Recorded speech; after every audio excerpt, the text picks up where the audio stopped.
अब एक बेसिक चीज बात करते हैं, एटम के 3 फंडामेंटल पार्टिकल्स कौन से होते हैं?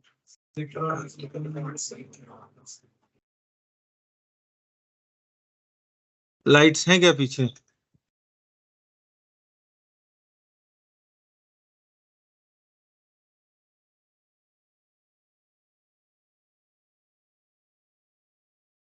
कौन कौन से हैं फंडामेंटल पार्टिकल? इसका मास पता है आपको? 9.11 इंटू 10⁻31 kg, 1.67 इंटू 10⁻⁻27 kg, और इसका भी 1.6702 इंटू 10⁻⁻27 kg। ये आपको वैल्यूज याद नहीं करनी, ये कांस्टेंट है। ये चीज कांस्टेंट्स जो होते हैं ना, उनकी वैल्यू कभी याद मत किया करो कि जबरदस्ती इलेक्ट्रॉन का मास याद कर रहे हो, प्रोटॉन का, वो करने की जरूरत नहीं, दिया जाता है। ये वैल्यूज अगर किसी न्यूमेरिकल में जरूरत पड़ती है तो दिया जाता है। यहाँ पर अगर देखा जाए तो आपको पता है ये दोनों पार्टिकल्स हैं, इस पर चार्ज कितना होता है आप भी फेमिलियर हो। चार्ज कितना होता है? 1.6 इंटू 10⁻⁻19 कूलम्स। चार्ज को कूलम्स में मापा जाता है, मेजर किया जाता है। और ये जो है न्यूट्रॉन का नाम ही पड़ा है, इट इज न्यूट्रॉन, कोई चार्ज इसमें नहीं। इसके बाद किसी भी एटम में, या वो तो बाद में बात करेंगे, यहां पर अगर आप E/P का मास का या P/E mass of proton upon mass of electron का रेशियो लें तो 1.67 इंटू 10⁻⁻, कितना है? 1.6790 नहीं, मैं मास का रेशियो ले रहा हूं, तो 27 डिवाइडेड बाय 9.11 इंटू 10⁻⁻, और जब आप सोल्व करोगे तो नियरली ये 1837 के बराबर आता है। किसके बराबर आता है? 18। यानी mass of proton is equals to 18 × 37 times of mass of electron. तो जैसे थोड़ा बहुत, जैसे हम फ्लैशबैक में जाएं 10th क्लास में, जब हम एटॉमिक मास लेते हैं तो उसमें न्यूट्रॉन लेते हैं, प्रोटॉन लेते हैं, इलेक्ट्रॉन को हम कंसीडर नहीं करते। तो ऐसा नहीं है कि इलेक्ट्रॉन के साथ हमारी कोई जाति दुश्मनी है। जवाब यहां पर है, as compare to mass of proton and neutron, mass of electron is almost negligible. जब आप लगभग 1800 इलेक्ट्रॉन से एक साथ इकट्ठा करोगे तब उसका मास किसके बराबर होगा? एक प्रोटॉन। और हमारे पीटी में अगर देखें तो हाईएस्ट 118 तक गए हम। तो 118 अगर नंबर एटॉमिक नंबर पर गया तो प्रोटॉन भी कितना होगा उसमें? 118। तो इसलिए इलेक्ट्रॉन का मास कंसीडर करने या ना करने से एटॉमिक मास में चेंज जो है वो ऑलमोस्ट क्या होता है? नेग्लिजिबल। इसीलिए आपको पता है, हम आगे लिखेंगे मास नंबर जो है, मास नंबर जो होता है वो आपका हम क्या लिखते हैं? It is denoted by, mass number is denoted by A and this is equals to n plus EP। और जो atomic number है, क्या है? atomic number, it is denoted by Z which is equal to number of protons। It is equal to number of protons। तो इतना लिखिए आप, फटाफट लिखिए इसको, साथ साथ लिखते जाइए। ये अब अगले 10 मिनट में हम एक ऐसे क्वेश्चन पे जाएंगे जो नीट 2021 में पूछा गया था, पर वो चैप्टर 1 में नहीं मिलेगा, वो चैप्टर 3 में मिलेगा। अभी जो पैकेज मिला शायद उसमें तो आपके 2 ही चैप्टर होंगे, 1 और 2 ही है ना पैकेज मिला, उसको देखा आपने? बेसिक कॉन्सेप्ट्स ऑफ केमिस्ट्री और स्ट्रक्चर ऑफ एटम, जो ये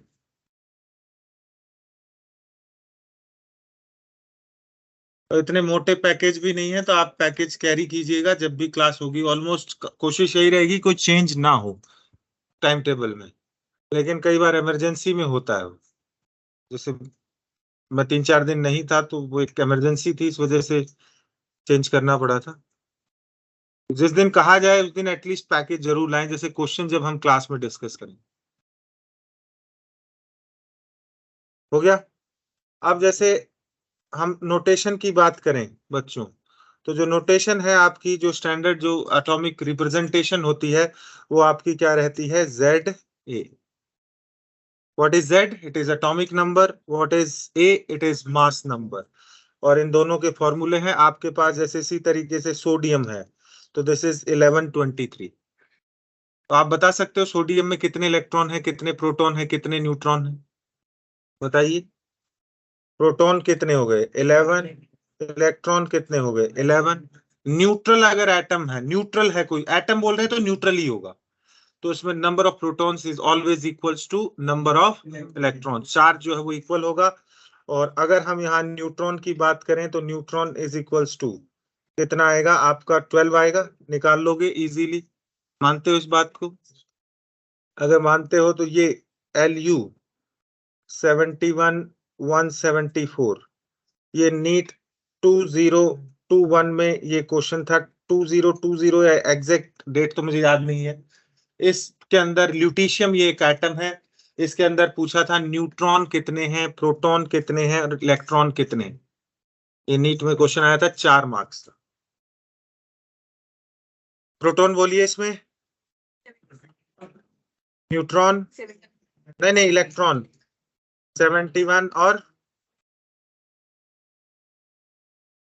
किसी भी बच्चे को कंफ्यूजन हो तो बोल दीजिए।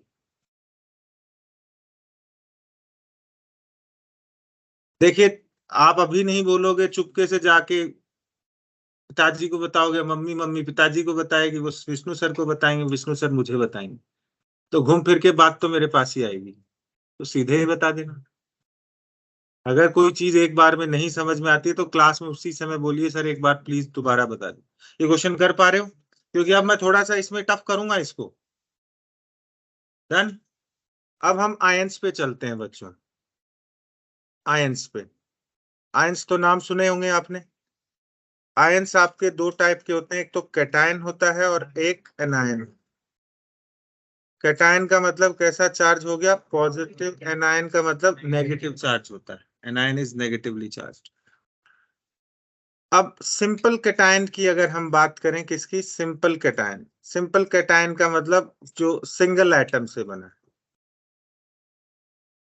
Single atom. तो इसमें जैसे सोडियम से मेरा क्या बन गया? Sodium plus. तो जब भी कोई कैटायन बनता है या एनायन बनता है तो केवल इलेक्ट्रॉन्स का चेंज होता है।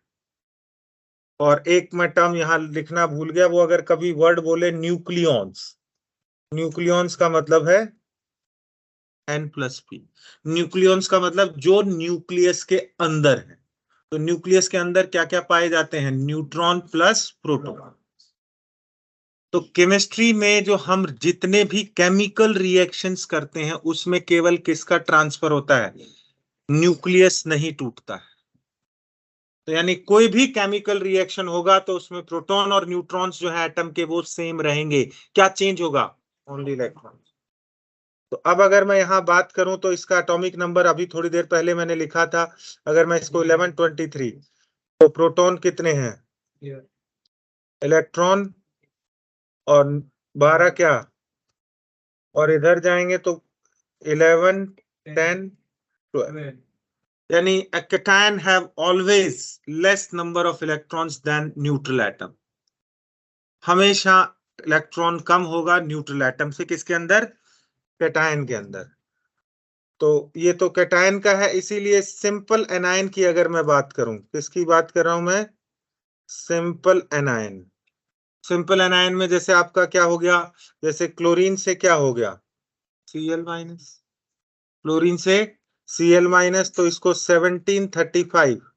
बताइए क्या बनेगा? प्रोटॉन कितने? इलेक्ट्रॉन और न्यूट्रॉन, और इधर 18 इलेक्ट्रॉन। नहीं, प्लस हो जाएगा, सॉरी। अगर किसी स्पीशी पर नेगेटिव चार्ज है तो डेफिनेटली इलेक्ट्रॉन्स का नंबर ज्यादा है, तभी तो नेगेटिव चार्ज आएगा।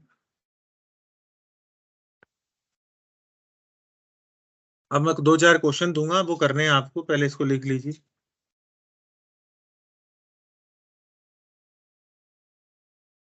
पैकेज में आपको ये जो बातें हैं ये नहीं मिलेंगी, ये आगे एटॉमिक स्ट्रक्चर में दे रखा है उसने।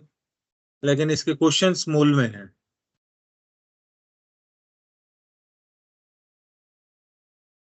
डन।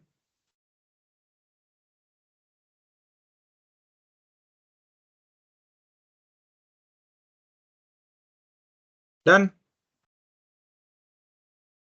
कुछ क्वेश्चंस हैं वो कीजिए, क्वेश्चंस आप करिए। Zn 2 + 30 65, phosphorus 15 31 3 minus, Fe 2 + 26 56, sulfur 16 32 2 minus। And 4 के अंदर you have to calculate number of stones, neutrons and electrons.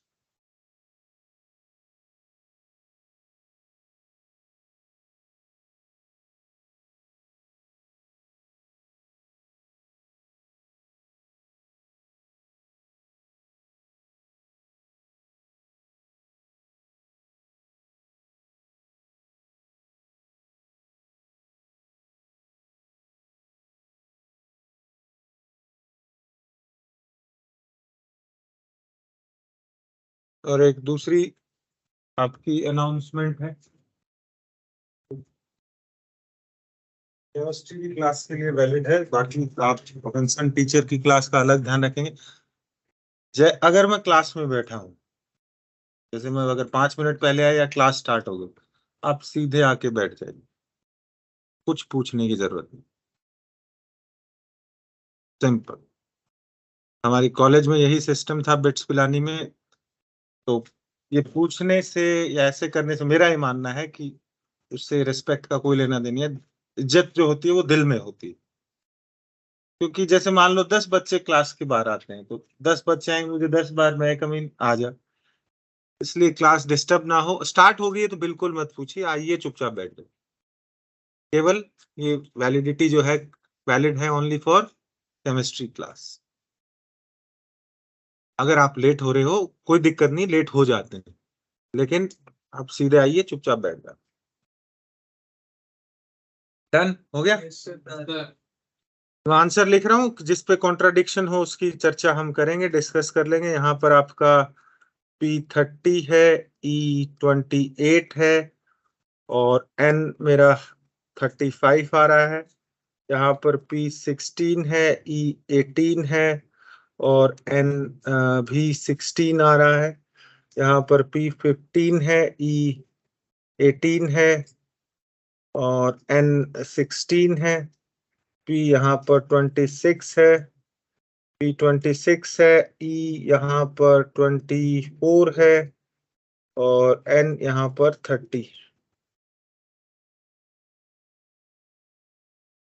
बताइए।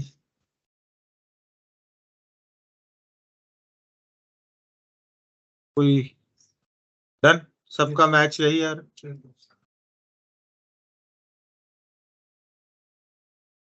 बोलिए। चलिए तो थोड़ा कॉम्प्लेक्स आयन में जाते हैं। Ion having more than one atom. अब हम कहा जाएंगे? Ions having more than one. अब आपको 9th-10th क्लास में आपको आप लोग स्पेलिंग के लिए बहुत ज्यादा मतलब वो रहते हैं कॉन्शियस कि ये गलत हो गया, या कोई स्पेलिंग ऊपर नीचे हो जाए तो तुरंत ठीक कर लेना कि अंग्रेजी की क्लास नहीं है बस। लेकिन शब्द ऐसा होना चाहिए कि समझ में आए कि क्या लिखा है। ऐसा नहीं एलिफेंट को जिब्रा लिख रहे हो, वो तो नहीं चलेगा। थोड़ा ई की जगह ए हो गया तो कोई इतना ऊपर नीचे नहीं चलता है। अब जैसे कॉम्प्लेक्स आयन में हम बच्चों बात करते हैं, सिंपल एक आयन ले लेते हैं, कार्बोनेट आयन। ये तो देखा होगा आपने, ये कार्बोनेट आयन है। अब इसमें इलेक्ट्रॉन प्रोटॉन कैलकुलेट करना। तो कॉम्प्लेक्स आयन है तो इलेक्ट्रॉन्स का तो सीधा सा सिस्टम है। जैसे आपने इसमें प्रोटॉन कैलकुलेट कर लिए, तो अगर एनायन है तो जितना चार्ज हो उतने प्लस कर देना बाद। जैसे मान लो इसमें प्रोटॉन निकालें, तो कार्बन का तो आपको पता है 612, ऑक्सीजन का कितना है 860। तो अगर मैं यहाँ प्रोटॉन लिखूं तो प्रोटॉन कितने हो गए? प्रोटॉन 8 प्लस, सॉरी 8 नहीं 6 प्लस 8 × 3, तो ये कितने हो गए 30। 30 हुए क्या? 8 तिया 24 प्लस 6 30 होते हैं मेरे हिसाब से, मेरा गणित तो यही कहता है, आप लोगों का भी यही कह रहा है। अब इलेक्ट्रॉन निकालने हैं तो 30 plus 2 that is equals to 30। अब यहां से न्यूट्रॉन और इनमें प्रोटॉन बराबर हैं, तो यहां पर न्यूट्रॉन भी कितने आने वाले हैं? भाई इसके अंदर प्रोटॉन और न्यूट्रॉन बराबर हैं कि नहीं? इसमें क्या है, कार्बन में 6 प्रोटॉन 6 न्यूट्रॉन 6 इलेक्ट्रॉन, इसके अंदर 8 इलेक्ट्रॉन 8 प्रोटॉन और 8 न्यूट्रॉन, तो जितने प्रोटॉन उतने ही क्या आएंगे, न्यूट्रॉन। अब इलेक्ट्रॉन की बात करें तो अगर एनायन है, इस पर -2 चार्ज है, इसका मतलब इसने बाहर से 2 इलेक्ट्रॉन ले रखे हैं, तो जितने प्रोटॉन आए उसमें प्लस कर देना। इसी तरीके से मान लो मैं कैटायन ले लेता हूं, क्या ले लेता हूं, कैटायन। तो यहां क्या करिएगा, जो प्रोटॉन आए उसमें से जो चार्ज का मैग्नीट्यूड है वो माइनस कर दें। अब जैसे यहाँ पर हम चर्चा करें, आप जरा करके दिखाइए इस क्वेश्चन को। नाइट्रोजन का 14, एक मिनट, N714 HH1। आप जरा इस क्वेश्चन को प्लीज, ऑनलाइन में जो बच्चे हैं माइक म्यूट कर लीजिए, लिखिए, बताइए इसमें मुझे क्वेश्चन लिख लिया?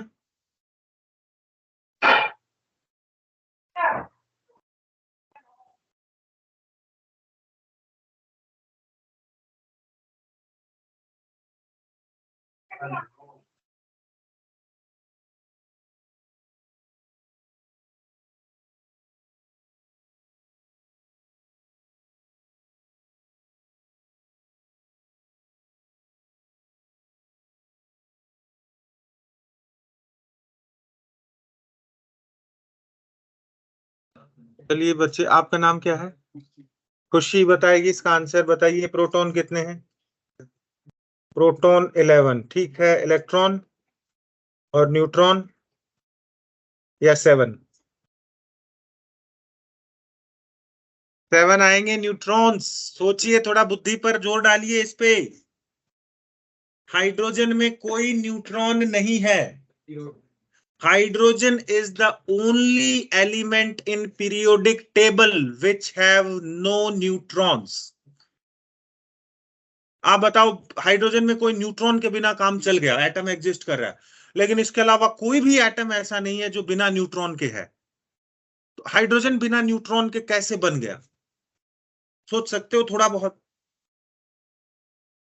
मैंने क्वेश्चन क्या रेज किया कि हाइड्रोजन में न्यूट्रॉन नहीं है, यानी हाइड्रोजन जो है बिना न्यूट्रॉन के भी बन रहा है, लेकिन इसके अलावा कोई और एटम बिना न्यूट्रॉन के नहीं बनता है। क्यों, वाई? आप बताइए, न्यूक्लियस में क्या होता है? प्रोटॉन्स और, अब न्यूक्लियस में हाइड्रोजन के केस में केवल क्या है, प्रोटॉन। अब जैसे ही आप हीलियम में गए तो 2 प्रोटॉन हो गए। प्रोटॉन प्रोटॉन आपस में एक दूसरे को लाइक करेंगे, डिसलाइक, रिपल्शन करेंगे, और रिपेल करेंगे तो न्यूक्लियस हो जाएगा अनस्टेबल। इसलिए उस रिपल्शन को मिनिमाइज करने के लिए उनके बीच में हम क्या घुसा देते हैं, न्यूट्रॉन। और हाइड्रोजन के अंदर ऐसी कुछ दिक्कत आती नहीं है, क्योंकि वहां केवल क्या है, एक ही प्रोटॉन। ये कारण, तो कोई पूछे तो आप जरूर जवाब दीजिएगा कि हाइड्रोजन में न्यूक्लियस में कोई रिपल्शन ही नहीं है। बाकी एटम्स में जैसे जैसे प्रोटॉन बढ़ते हैं तो उस रिपल्शन को मिनिमाइज करने के लिए न्यूट्रॉन्स चाहिए, यानी न्यूक्लियस को स्टेबल करते हैं न्यूट्रॉन। तो अब मैं एक, ये आपको पता चल गया, मैं बताऊं, एक्सप्लेन करूं, इसको करना है, सॉल्व करूं?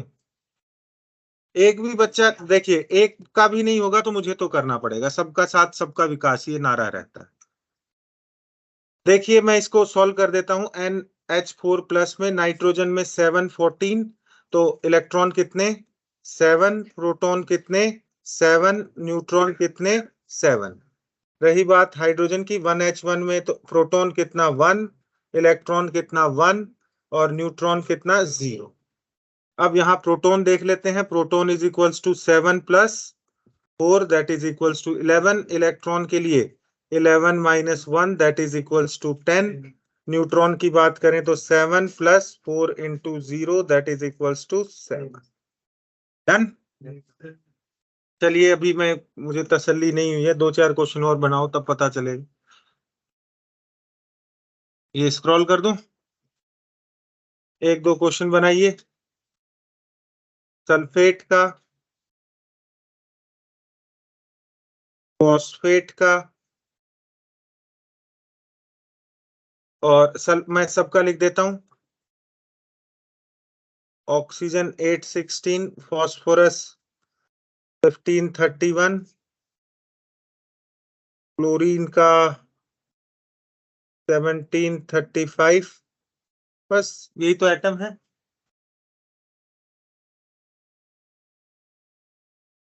अब आप कहोगे सर मास नंबर याद करना है, नहीं, आप लोगों को मास नंबर याद नहीं करना है, दिया जाए। एटॉमिक नंबर पूरी पीटी के आपको याद करने पड़ेंगे, जो हम पूरा चैप्टर ही पढ़ने वाले हैं, पीरियोडिक टेबल। उसमें सीधे उसकी ट्रिक्स होती हैं, तरीके होते हैं। इसको याद है, कहां तक एलिमेंट याद है? 30 तक याद है? 20 तक याद है। 10th में कट हो गया था चैप्टर, तो याद ही नहीं। 10th में कट हो गया था, जो था उसमें से भी कट हो गया था। Very good.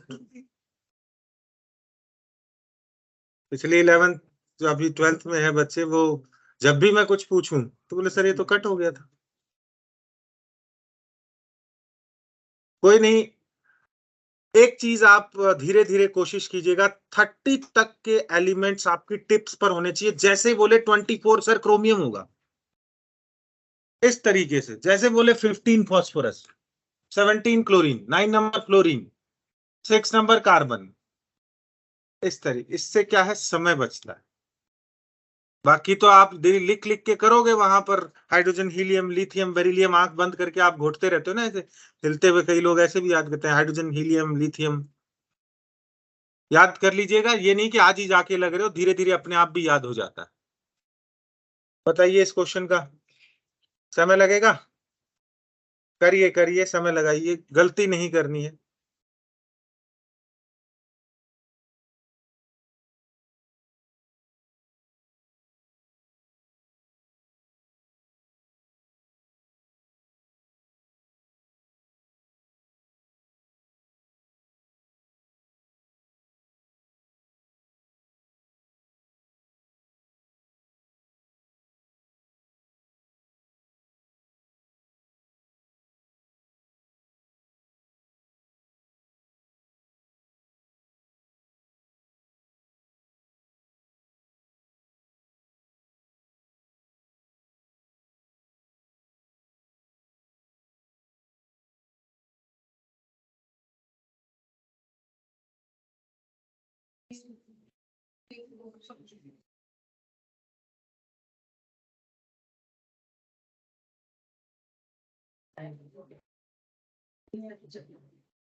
अटेंडेंस का रजिस्टर आता है क्या? और भी शायद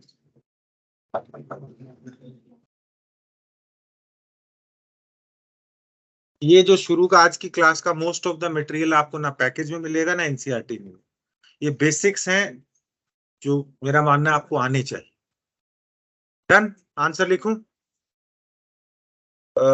मैं 1 बाय 1 लिख रहा हूं आंसर।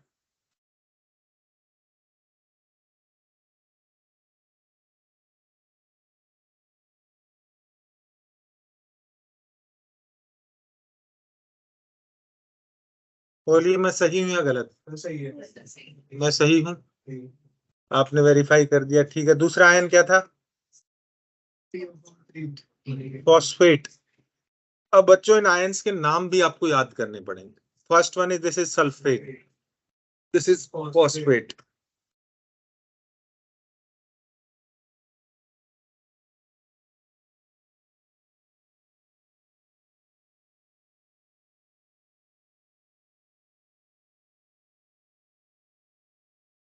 बोलिए।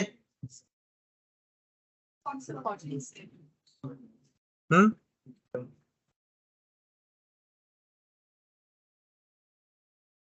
मैं तो सही हूं, इतना मुझे विश्वास। अब आप देखिए आप गलत कहाँ है। डन। जिसका गलत है ये, इसको हम सॉल्व कर लेंगे, कोई इशू नहीं है। अगला आयन कौन सा था? पर क्लोरेट बोलते हैं बच्चों इसको, पर क्लोरेट। क्लोरेट में 3 होता है, धीरे धीरे पता चल जाएगा। 32 और 17 49, P49, E50 और NB50। अब आप बताइए मुझे कौन सा सॉल्व करना है। ClO4 कर देते हैं। क्लोरीन का क्या सीन था यहाँ पर? 1735। तो ClO4 माइनस में प्रोटॉन के लिए आपका आ जाएगा 17 प्लस 8 × 4। तो ये कितना बैठ रहा है आपका? 49। इलेक्ट्रॉन के लिए आपका आ गया सीधा 49 + 1 दैट इज इक्वल्स टू 50। और कौन आया? न्यूट्रॉन के लिए आपका 18 + 8 × 4 that is equals to 50। 1 by 1 step by step करोगे, कोई दिक्कत वाली बात नहीं है, बस ऐड करना है इसको। चलें आगे बढ़े। फॉस्फेट का देख लो। फॉस्फोरस का अगर देखें तो 15 + 8 × 3, सॉरी 8 × 4, एग्री 47। हाँ जी 47। 15 तो इसके हो गए, 15 तो, और 4 ऑक्सीजन और 1 ऑक्सीजन में 8, तो 8 × 4। अगर इलेक्ट्रॉन की बात करूं तो चार्ज में 47 + 3 क्या कर दिया मैंने? 3 ऐड कर दिया। -3 चार्ज का मतलब इसने बाहर से 3 इलेक्ट्रॉन ले रखे हैं। रही बात किसकी? न्यूट्रॉन की। तो फास्फोरस के अंदर आपका 15 31 था, तो इसके अंदर न्यूट्रॉन तो कितने होंगे? 31 - 15 that is equals to 16। n is equals to 16 + 8 × 4 that is equals to 48।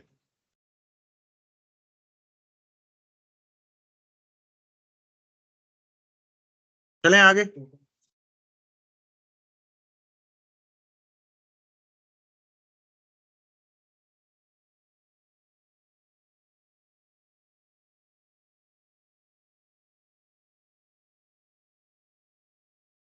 अब how to write chemical formula of salt.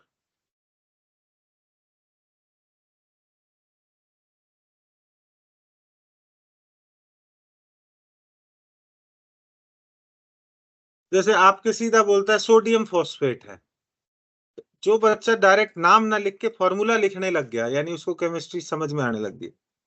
जैसे ही आया एल्यूमिनियम सल्फेट, तुरंत उसका फॉर्मूला लिख दिया। मैग्नीशियम क्लोराइड, तुरंत फॉर्मूला लिख दिया। सोडियम एसीटेट, तुरंत फॉर्मूला लिख दिया। तो किसी भी सॉल्ट का फॉर्मूला लिखने के लिए आपको जो उसमें आयंस इन्वॉल्व है उसके ऊपर चार्ज पता होना चाहिए। क्या पता होना चाहिए? चार्ज, और उस आयन को कहते क्या। और किसी भी सॉल्ट का आप नाम देख लो, पहले कैटायन लिखा जाता है और उसके बाद anion. Sodium chloride NaCl, sodium sulphate Na2SO4, magnesium oxide MgO।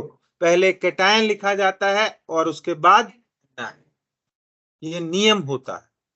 कुछ एक आधे एक्सेप्शन है जहां पर वो थोड़ा सा देखने में अच्छा नहीं लगता, तो फॉर्मूला लिखते समय कैटायन बाद में लिखते थे, ऑर्गेनिक के अंदर जैसे सोडियम एसीटेट में। अब कैटायंस की बात कर लेते हैं बच्चों, कैटायंस की। कैटायंस में कुछ आपका, जैसे अभी हम पीटी पढ़ेंगे तो थोड़ा बहुत आपको पीटी को याद हो, तो पीटी में ग्रुप्स होते हैं, 18 ग्रुप्स होते हैं। टोटल कितने ग्रुप्स होते हैं? और आप एक काम कीजिएगा, आज जाते ही नहीं, 1-2 दिन में जब भी आपको समय मिलता है तो एक बाजार से एक चार्ट, मॉडर्न पीरियोडिक टेबल का कलरफुल चार्ट, आप जिसमें जहां भी पढ़ते हैं वहां लगा हुआ होना। जब कभी भी इच्छा हो जाए एग्जाम में कि कैडमियम का एटॉमिक नंबर क्या, सोते सोते ध्यान में आ जाए, तो देख तो लोगे, सामने होगी तो देख सकते हो ना, कि अचानक याद आ जाए कि मेरा इंडियम कहाँ पर है, तो देख लेना। धीरे धीरे याद होगी, 2 साल का समय, एक दिन में याद नहीं करनी है। तो वो पीटी अगर है तो आप, या फिर ऐसा ज्यादा बड़ा नहीं मिलता तो इंटरनेट से कोई कलर्ड फोटो लगा निकाल के उसका प्रिंट लेके वो चिपका लेना। स्कूल वगैरह में जो लैब होती है उसमें जनरली पीटी बड़ा चार्ट में मिलती है। तो कैटायंस में अगर ग्रुप 1 का है, क्या है ग्रुप 1, कैटायंस में क्या है ग्रुप 1, जिसको एल्कली मेटल्स भी कहते हैं, ये मैं पढ़ाऊंगा आगे। अब केमिस्ट्री में 11वीं में यही दिक्कत है कि बहुत जगह यही स्टेटमेंट सुनने को मिलेगा कि पढ़ाऊंगा आगे। तो 5-6 महीने तक बच्चे को यही लगता है कि बेवकूफ बना रहे हैं कि पढ़ाऊंगा आगे, तो पढ़ाएगा कभी।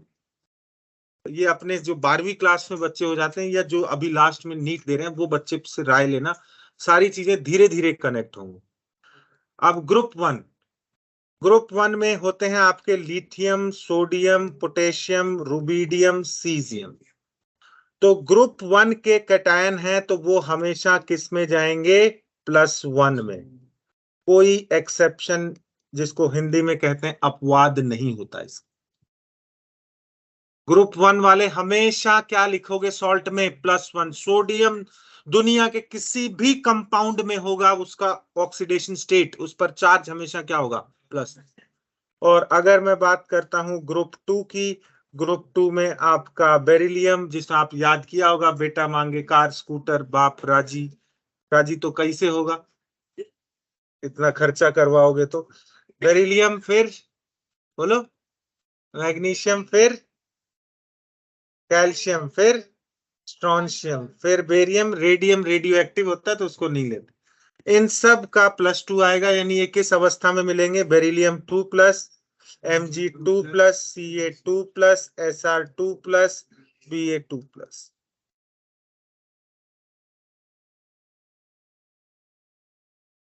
गेट खोले, क्या करना है बच्चे बताओ आप, थोड़ा बाहर घूम लो, थोड़ा गेट खोलने से थोड़ा होगा, घूम दो, बाहर घूम दो। पानी, पानी नहीं, पानी अरे उसको बाहर के साइड आने दो, थोड़ा बाहर घूम दो फ्रेश एयर में।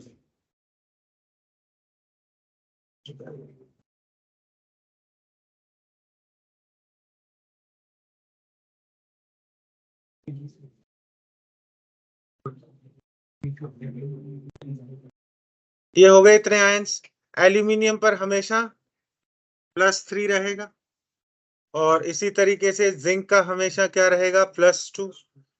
और कॉपर के दो होते हैं, कॉपर +1 और कॉपर +1 को कहते हैं क्यूप्रस, और +2 को, ये दो ही जरूरी है, क्यूप्रिक। ऐसे ही आयरन लोहा जो होता है Fe2+, Fe3, इसको बोलते हैं फेरस, और इसको बोलते हैं फेरिक।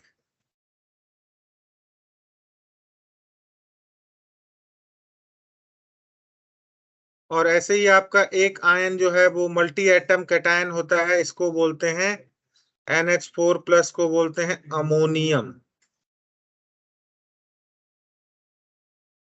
अमोनियम।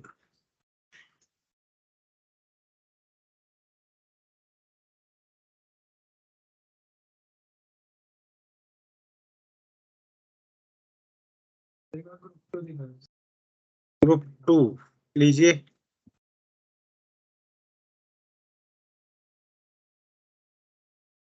ये आप इसमें, ऐसा नहीं कि आप आज जाते इसको याद कर रहे हैं, धीरे धीरे जब आप 5-10 क्लास में बार बार इसको पढ़ोगे ना सॉल्ट्स वगैरह, तो ऑटोमेटिकली चार्ज याद हो जाता है, एटम्स के नंबर भी याद हो जाते हैं धीरे धीरे।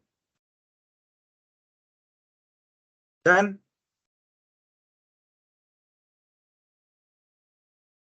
कैटायंस में तो इतना ही है। अब मेन जो लिस्ट है लंबी, वो है एनायंस की।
लिख लिया।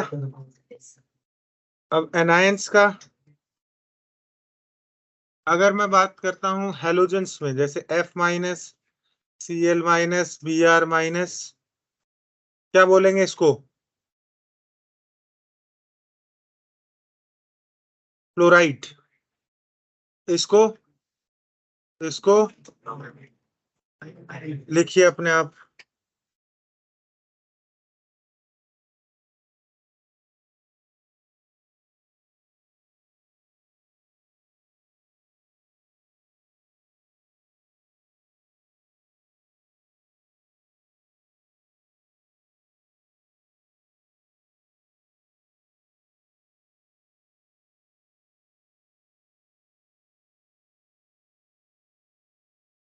इसको बताइए क्या बोलते हैं बच्चों? Very good, hydroxide. इसको साइनाइड। साइनाइड। इसको क्या बोलेंगे? ऑक्साइड। S2 माइनस को सल्फाइड। और SO3, इन दो का ध्यान से देखना, इसको बोलते हैं सल्फाइड।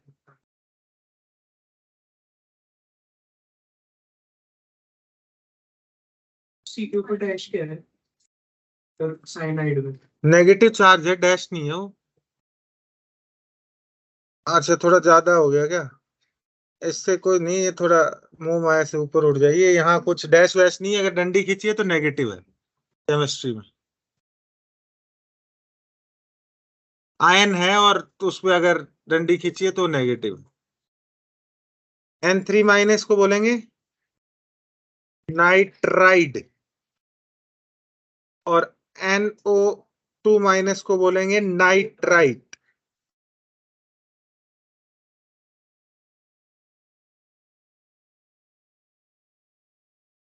इसी तरीके से SO4 2 माइनस को क्या बोलेंगे? सल्फेट। और NO3 माइनस को नाइट्रेट। PO4 3 माइनस को फॉस्फेट।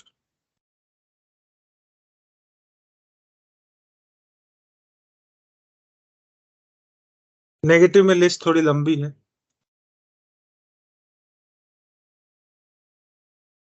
क्या हुआ ऐसे?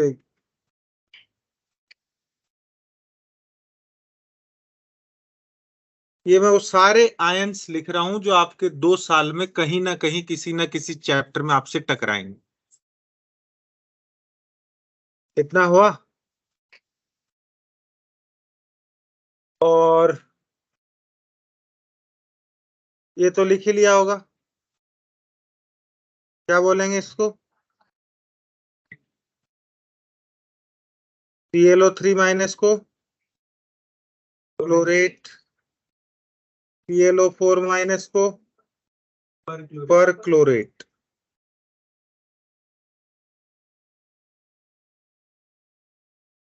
PrO4 minus 2 minus chromate. Cr2O7 2 minus dichromate. MnO4 2 minus manganate. MnO4 minus पर manganate.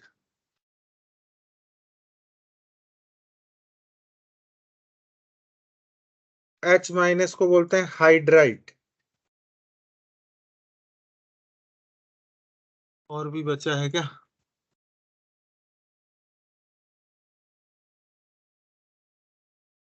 HCOO minus format. CH3COO minus acetate. C2O4 minus oxalate. और कोई नेगेटिव आयन आपके ध्यान में हो?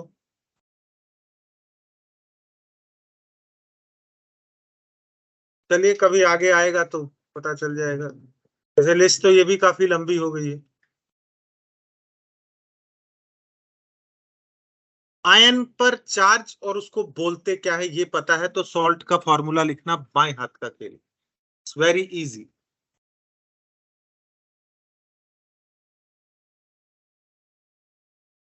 अब कोई भी कंपाउंड इलेक्ट्रिकली क्या होता है? न्यूट्रल होता है।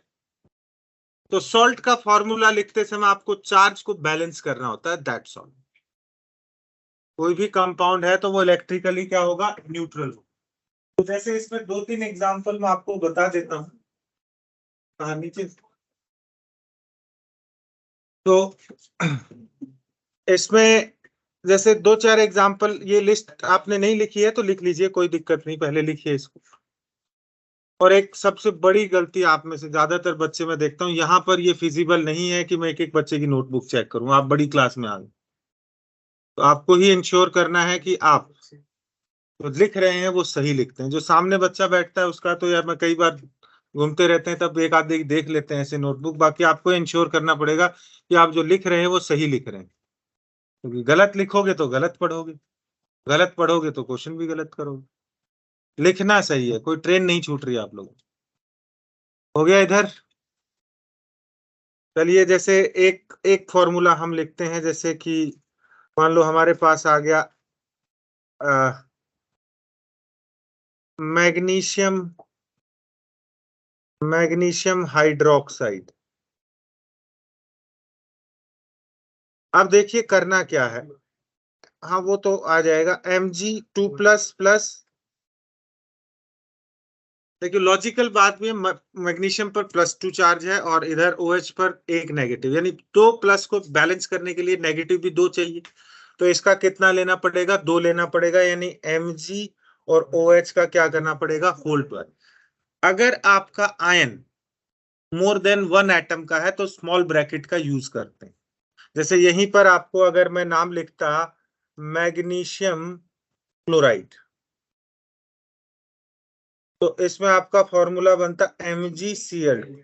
तो यहां मैंने इसके ब्रैकेट नहीं लगाया, उसका रीजन है बच्चों, अगर मैं स्मॉल ब्रैकेट में लगाऊं उससे 2 यहां लगा दूं तो उसका मतलब 2 तो केवल किसके लिए है? हाइड्रोजन। ये कंसेप्ट आपको सिखाए गए होंगे 9th क्लास। तो मैं कुछ आयंस, दूसरा एक तरीका ये बोला जाता है जो सिखाया जाता है, मुझे याद है मेरे टीचर ने जब बताया था कभी, कि ये जो आयंस है ये इसका मैग्नीट्यूड इसके पैरों में लगा दो और ये इसके पैरों में लगा दो। लेकिन जैसे आपका कैल्शियम सल्फेट बोल दे, तो अगर सेम चार्ज है तो दोनों एक दूसरे को कैंसिल आउट कर देंगे और ये क्या बन जाएगा? Cl। फेमिलियर हो इस चीज से? पढ़ा है ये सब? तो मैं 8-10 सॉल्ट के नाम देता हूं और आप, आपके पास टेबल है, लिस्ट है, उसमें चार्ज है, उसको देखिए और फॉर्मूला लिखिए। ये लिख लिया है सबने? चलिए मैं नाम लिखता हूं यहां पर।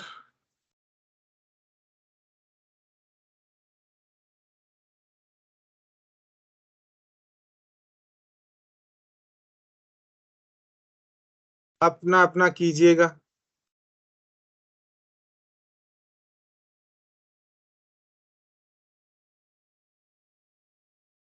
और एक कैटायन में एक और ऐड कर लो आप।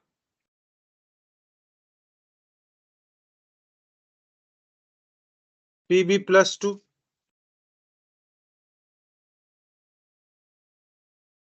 Pb+2 लेड के लिए।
टेबल यूज कर लो, टेबल देख लो इसमें आयन का चार्ज ऐसा कुछ नहीं है।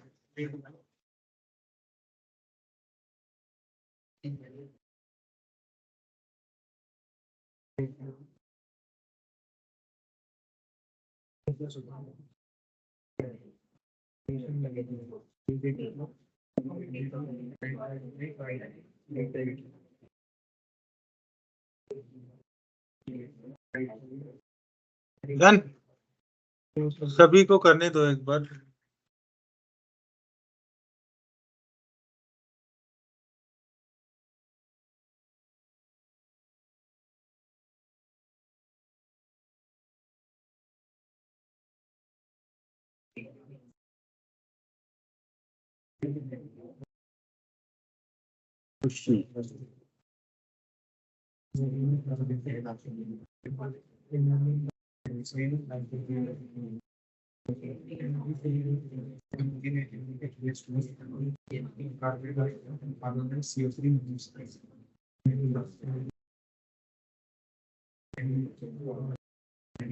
क्या नाम आपका? संज्ञा।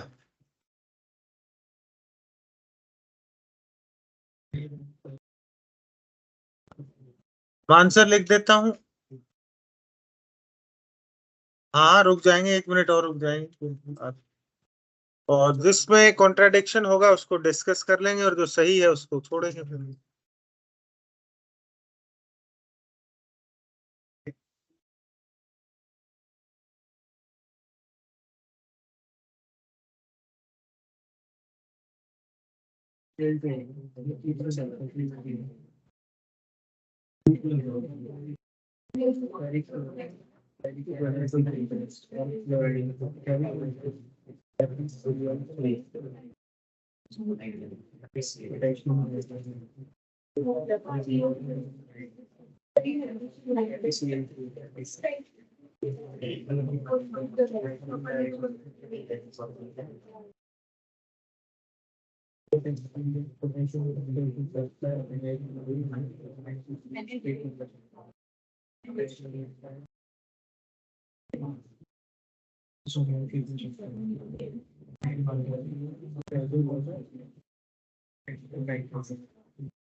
बाद में पहले लिख देते हैं, कहीं लिख दो, कोई ऐसा गलत नहीं होता।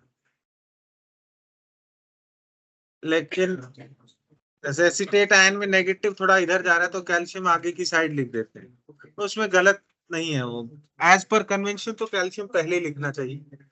अब देखिए मैं लिख रहा हूं, आंसर लिख रहा हूं।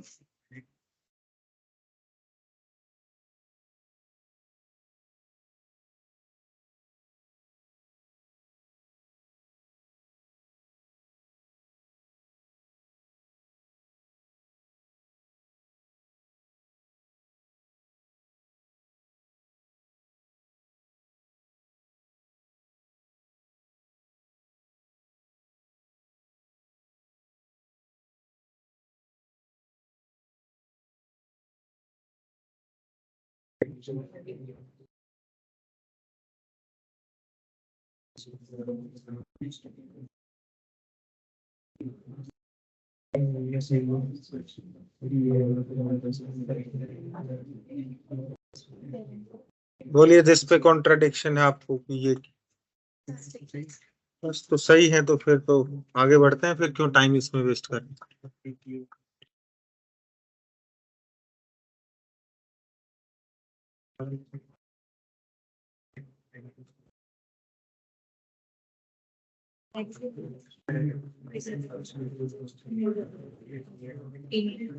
लॉगरिथम आता है आप लोगों को? नहीं, चलिए लॉग भी सिखाई देते हैं, फिर बाद में जरूरत पड़ेगी तो दोबारा नहीं बताऊंगा, जब यूज होगा तब सोच लेना। ये जाकर काम आएगा 6 चैप्टर में आपके मेनली, तो अभी बता देता हूँ। फिर भी नहीं भूल जाओगे तो बताना तो पड़ेगा ही, क्या करें। लेकिन ये है, ये तो कह सकते हैं कि एक क्लास में पहले पढ़ के आ जाना नोट्स में, तो बहुत सिंपल सी चीज है, 2-4 रूल्स हैं वो फॉलो करने हमें लॉग के। तो ये ठीक है, यहाँ पर लिख लिया आपने। अब लिखिए लॉगरिथम।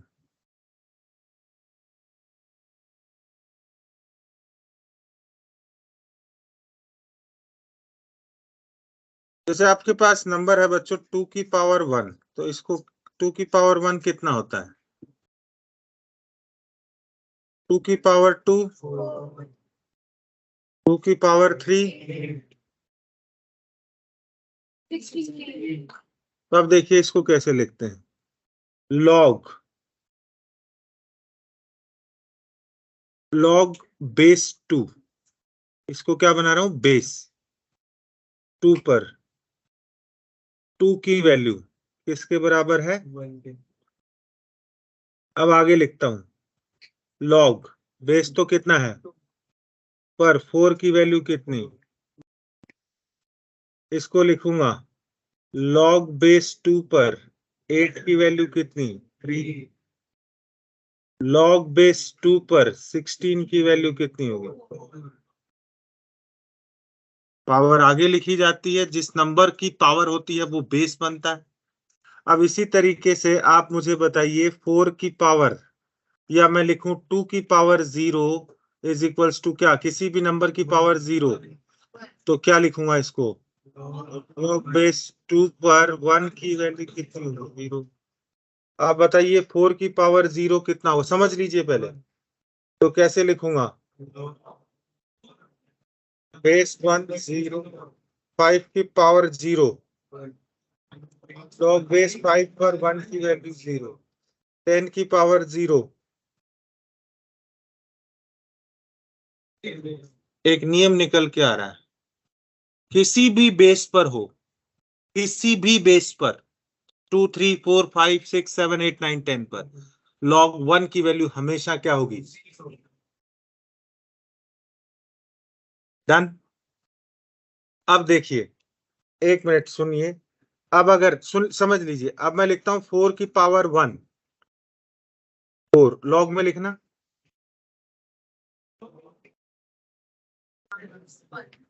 5 की power 1 is equals to 5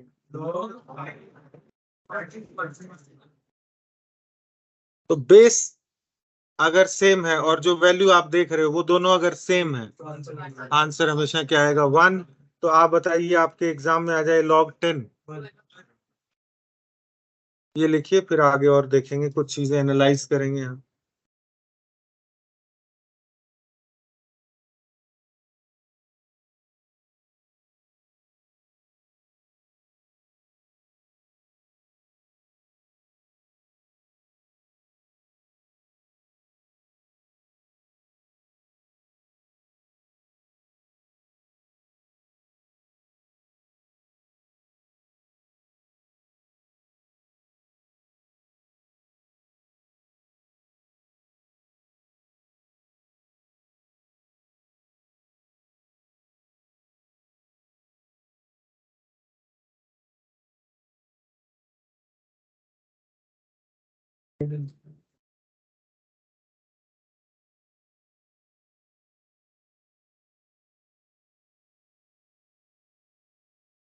exam कब खत्म हुए थे बोर्ड्स के? 21 मार्च को। मतलब बॉडी रेस्ट मोड में तो नहीं है ना? ज्यादा गैप नहीं मिला है, 5-6 दिन ही रेस्ट मोड में थे। दिक्कत हो रही होगी बैठने में। बैठने का शेड्यूल बहुत ज्यादा बढ़ गया, तो उतना आदत पड़ी हुई, नहीं पड़ी है तो डाल लो। कई बार क्या होता है, ज्यादा गैप मिल जाता है, जैसे कोविड से अचानक फिर बच्चे आए थे, तब बहुत बेचारों को, बहुत बच्चों को क्या, हमें बहुत तकलीफ हुई। स्कूल तो अभी नहीं चल रहे ना? कब से है? 17 कुछ समर वेकेशन पड़ेंगे? तो पहले आएंगे, फिर कुछ जून के बाद जाएंगे रिजल्ट के बाद। तो आप में से जितने हैं वो तो सब तो श्योर है ना? भाई मेरी बातें कड़वी जरूर होती हैं, लेकिन होती सत्य है, ये ध्यान रख। सब श्योर हो ना? 11वीं में जाओगे। अब देखिए, एक चीज, एक पैटर्न यहाँ नोट कीजिए। दो बातें हमारी निकल के आई हैं जो हमारे आगे काम है। अगर बेस और जो वैल्यू आप ले रहे हैं उस पर अगर लॉग, यानी हमारा रूल क्या निकल के आ रहा है? सिंपल, कि लॉग ए की वैल्यू हमेशा कितनी आएगी? एक ये हो गया, और दूसरी वैल्यू हमारी क्या निकल के आ रही है? लॉग ए और 1 पर हमेशा क्या होगी? 0। दो रूल ये हमारे बन गए। अब एक तीसरा पैटर्न आप देखिए बच्चों, यहाँ पर एक 16 है आपके पास, यहाँ पर, ठीक है? बेस 2 पर 16 के लॉग की वैल्यू कितनी आ रही है? 4। सेम वही 16 आपका इधर है, कहाँ है? नहीं लिखा मैंने। हम अगर लिखें 4 की पावर 2, ये 4 की पावर 2 इज इक्वल्स टू 16, तो कैसे लिखेंगे इसको? लॉग नहीं, लॉग बेस 4 पर 16 की वैल्यू 2। यानी जैसे जैसे आप बेस की वैल्यू बढ़ाओगे तो लॉग से जो वैल्यू निकल कर आएगी वो वैल्यू छोटी है। सेम 16 की बेस 2 पर वैल्यू कितनी आ रही है? 4। और बेस 4 पर वैल्यू कितनी आ रही है? 2। यानी जितना ज्यादा बेस बड़ा होता चले जाएगा, लॉग से वैल्यू छोटी निकल कर आएगी। डन। अगला, लॉग 0 अनडिफाइंड होता है। log 0 is undefined. Log 0 is undefined.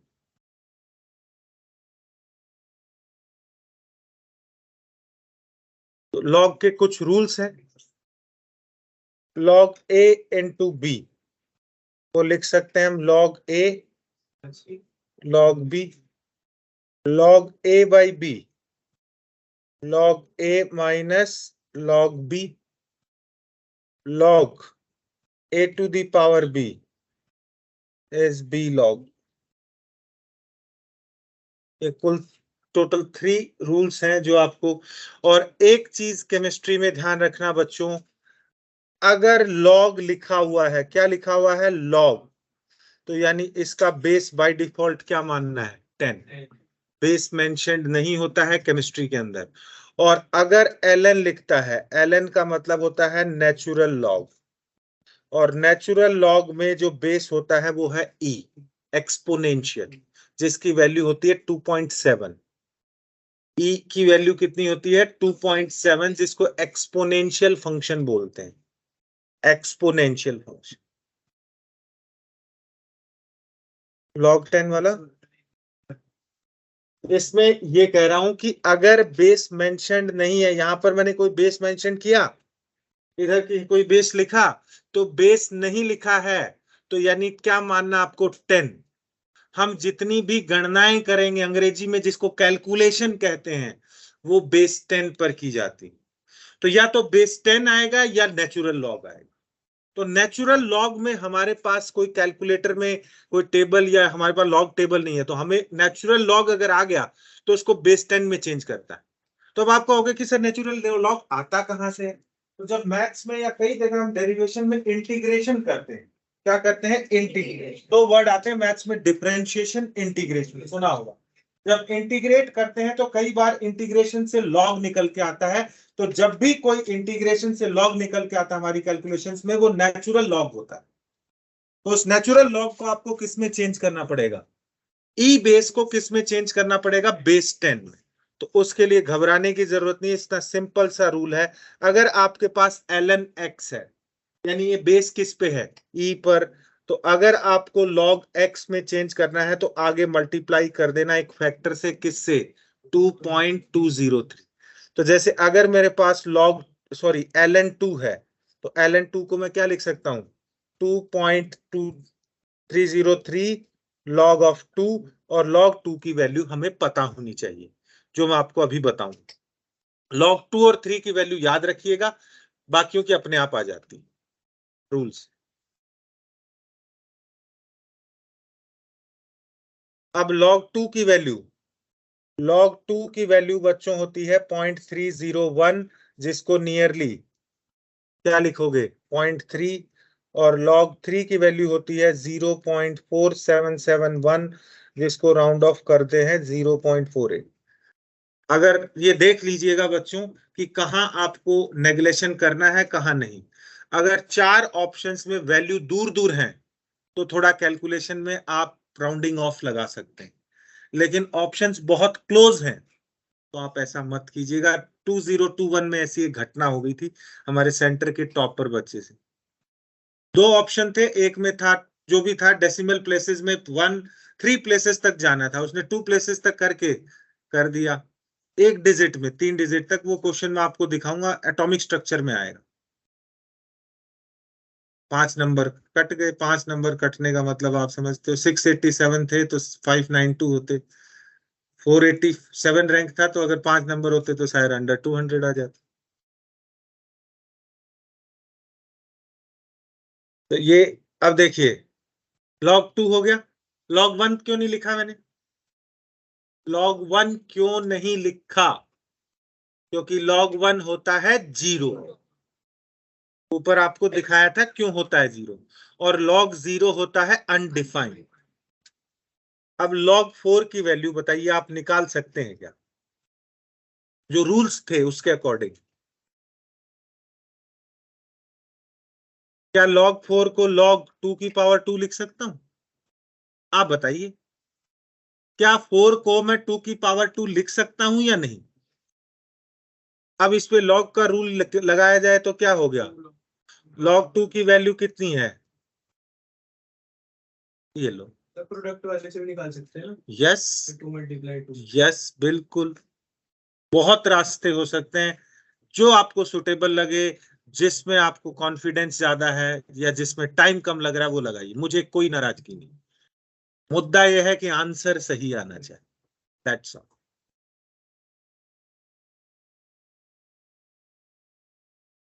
ले लीजिए।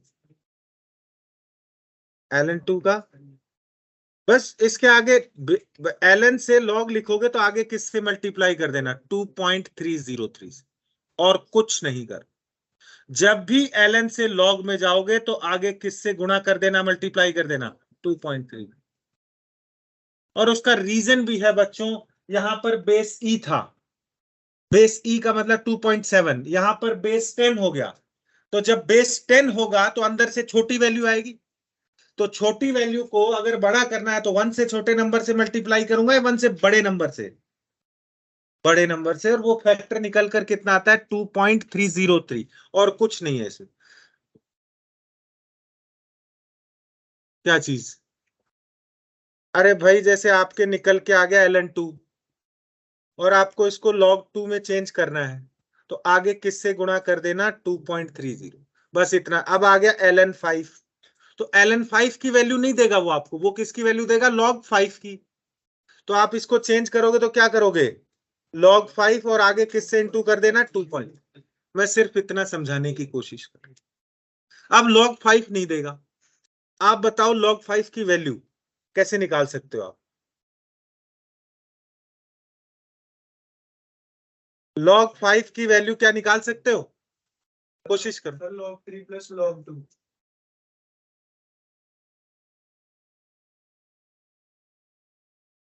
आप क्या कह रहे हो, log2 प्लस, तो इसको मैं लिख दूं log,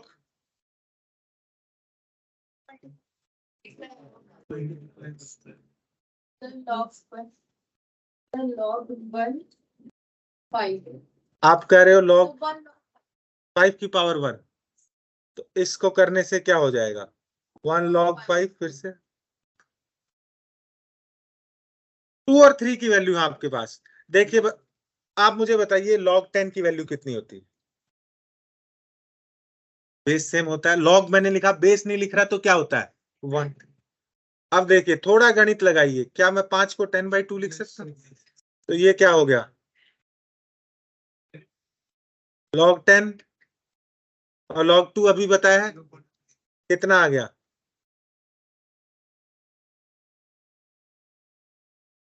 अब log6 की निकाली, हाँ सॉल्व की, log7 की प्राइम नंबर अगर है तो उसकी नहीं आएगी, log7 आ गया तो देगा आपको एग्जाम में डेफिनेटली, आप घबराइए मत। log13 आ गया तो उसकी वैल्यू देनी पड़ेगी, log11 आ गया तो वैल्यू देनी पड़ेगी। 5 का फैक्टर में आ गया ना 10/, बाकी आगे के प्राइम नंबर का नहीं निकाल सकते। log6, log8, log9, किस किस की वैल्यू निकालो, log6, log8, log9। log6 को क्या करोगे, log, अब ब्रैकेट में लिखोगे 2 × 3, किस में टूटेगा, log2 प्लस log3, log2 की वैल्यू 0.3, 0.48, कितना हो गया, एग्री। log8 को log2 की power 3 which can be return as log2, तो 3 × 0.3, 0.9, log9 3 की पावर 3 या 2, तो 2 log, तो 2 × 0.48, तो इंटू करेंगे तो 0.96 ही आएगा। हाँ, आपने 477 लिया होगा वन।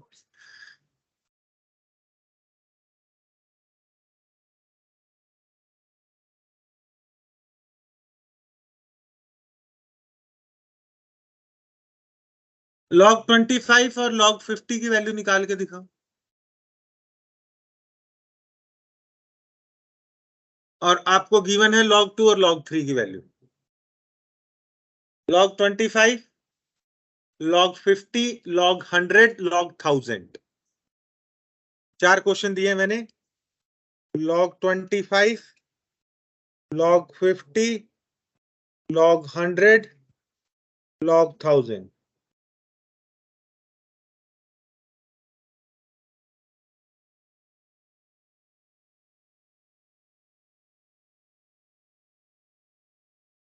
कभी भी ऐसा कोई क्वेश्चन नहीं आएगा कि log 1000 की वैल्यू बताइए, वो क्वेश्चन के अंदर आपको यूज करना होगा।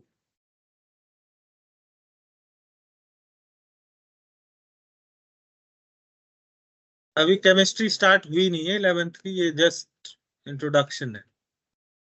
नहीं, इतना मुश्किल नहीं है, मैं ये डरा नहीं रहा हूं। अगर आप जो क्वेश्चन लगाएगा उस बच्चे के लिए कुछ नहीं है, मूल कंसेप्ट। 2 चैप्टर्स में शुरू में न्यूमेरिकल है, फिर 2 में थ्योरेटिकल कंसेप्चुअल आएगा। तो जो क्वेश्चन लगाएगा साथ साथ पढ़ेगा, उसके लिए कुछ भी नहीं है केमिस्ट्री, बिल्कुल आसान लगती है उस बच्चे को। तो यहाँ सुन के जाके बस्ता घेर के 4-5 रोटियां खाकर सोएगा हाथी की तरह, अजगर की तरह, और कल वापस आ जाएगा मुंह उठा के। उस बच्चे का तो देखो, पढ़ना पड़ेगा। शुरू के 15-20 दिन, शुरू की 10-12 क्लासेस में अगर ट्यूनिंग बन गई तो फिर दिक्कत नहीं आती। हाँ जी, खुशी तो नाम, उसका नाम तो भूल गया, संज्ञा। चलिए,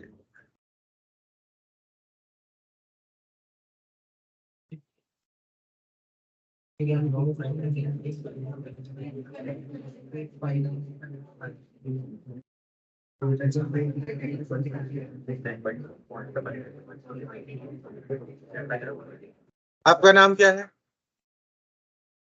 अली। चलिए अली, आप बताइए मुझे 25 का 0.18। एक बच्चे आपने यहाँ, जिसको हम कहेंगे ब्लंडर जो किया है आपने, कि अगर log 10 की वैल्यू 1 है, log 10 की वैल्यू 1 है, तो log 25 की वैल्यू तो 1 से बड़ी ही आएगी। तो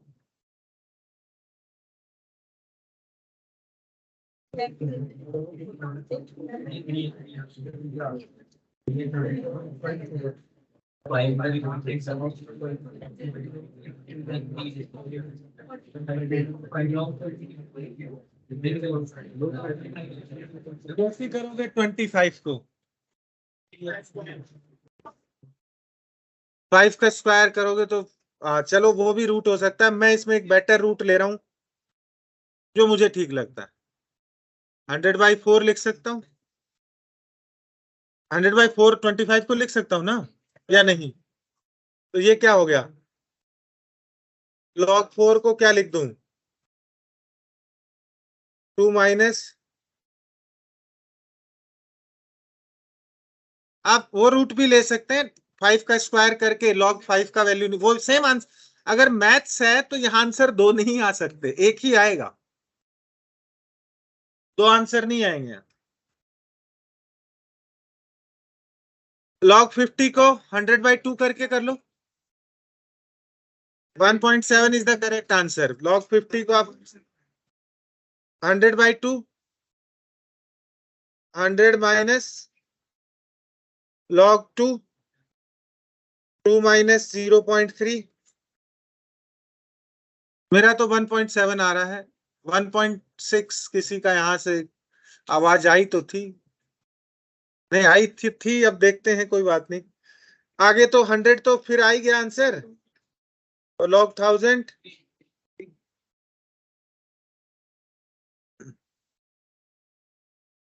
0.3 का एडिशन होता जा रहा है, जैसे जैसे 25 50 100 डबल हो रही है, जैसे जैसे नहीं नहीं, कैसे 0.3 का एडिशन? जैसे log 25 था 1.4। नहीं नहीं, वो कोई पैटर्न नहीं है, वो एक्चुअल में 2 log 2 था तो 0.3 का डिफरेंस है।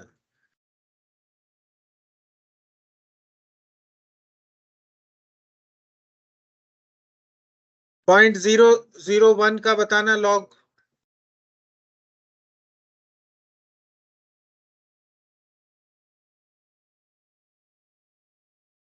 0.001 का वैल्यू बताइए।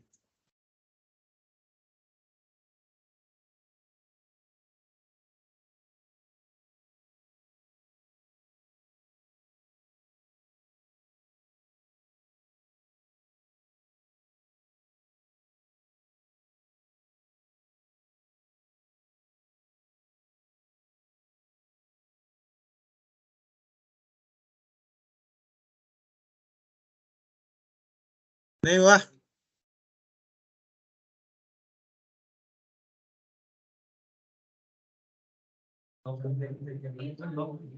अब देखिए, एक बार बोर्ड पे देखिए, आप एक बार अपनी बुद्धि का इस्तेमाल मत कीजिए, मेरी बुद्धि से सोचिए एक बार, और हाँ या ना में जवाब दीजिएगा।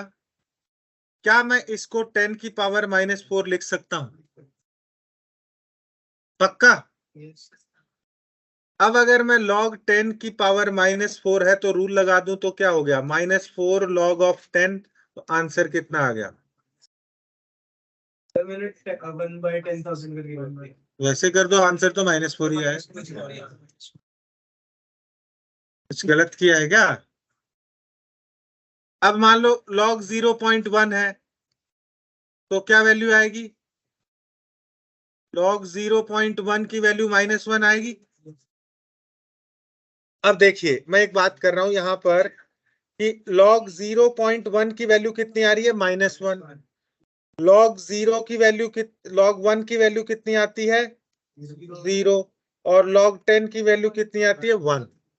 तो मैं यहाँ एक सिंपल बात कर रहा हूं, log x आपके पास है, अगर x लेस देन 1 है तो वैल्यू आपकी क्या आएगी? नेगेटिव। x इक्वल्स टू 1 है तो क्या आएगा? 0। x ग्रेटर देन 1 है तो कैसी वैल्यू आएगी? पॉजिटिव। ये आपके सामने मैथमेटिकल डेटा बोल रहा है, मैं नहीं कह रहा। और log 0 अनडिफाइंड, log 0 को हमने क्या बोला था? अनडिफाइंड। तो किसी भी बेस पर हो, अगर log x log 1 तो 0 हो गया, लेस देन 1 है तो नेगेटिव में वैल्यू आएगी, ग्रेटर देन 1 है तो पॉजिटिव है। जैसे log 2 की वैल्यू क्या लिखी? 0.3। log 3 की 0.4771 पॉजिटिव है। अभी आपके सामने हमने नंबर 0.01 का log निकाला तो कितना आया था? 0.1 का कितना आया? -1। 0.0001 का कितना आया था?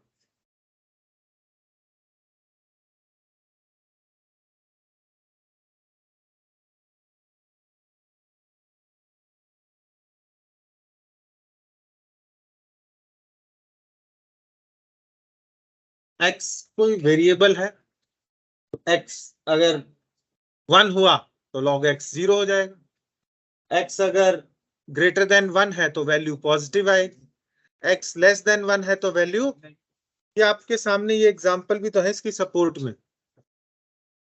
ये मैथमेटिक्स जो है आपको एज सच डायरेक्टली कोई लॉग कैलकुलेट करना नहीं आता, क्वेश्चंस में आपको इसको यूज करना हो, और वो भी चैप्टर नंबर 7 या 6 में मेनली आएगा, उससे पहले नहीं आता।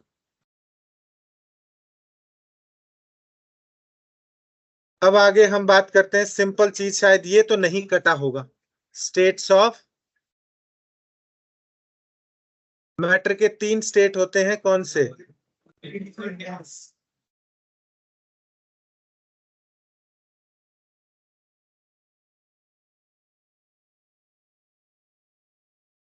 जब भी स्टेट ऑफ मैटर की बात की जाती है तो वो रूम टेम्परेचर की बात कर रहे हैं।